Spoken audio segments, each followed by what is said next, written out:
কূটনৈতিক সম্পর্ক পুনর্বিবেচনা করতে হবে। অভিযুক্তদের ফেরত না দেওয়ার পূর্ব পর্যন্ত কূটনৈতিক সম্পর্ক স্বাভাবিক করা যাবে না।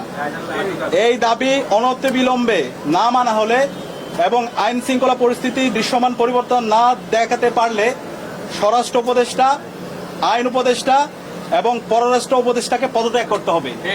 এই 3 দফা দাবি আমরা জানিয়েছি এবং একই সাথে আমরা গতকাল থেকে বাংলাদেশের সকল ছাত্র সংগঠন, সিভিল সোসাইটি, সাংবাদিক এবং জুলাইয়ে যে সমস্ত সংগঠনগুলো তৈরি হয়েছে, জুলাইয়ের যারা আমাদের সহযোদ্ধা ছিল, আমরা সবার সাথে গতকাল থেকে যোগাযোগ করছি, মিটিং করছি।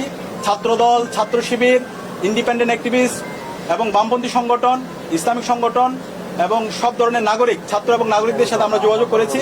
আমরা সারা দেশে সবাইকে ঐক্যবদ্ধ হওয়ার জন্য আমাদের ফেসিবাদের বিরুদ্ধে, আমাদের কমন এনিমি ভারতের যে যারা বাংলাদেশে দাসত্ব কায়েম করতে চায় এবং একই সাথে এই পতিত ফেসিস্টদের বিরুদ্ধে আমাদের ঐক্যবদ্ধ হওয়ার জন্য আমরা সবার সাথে কথা বলেছি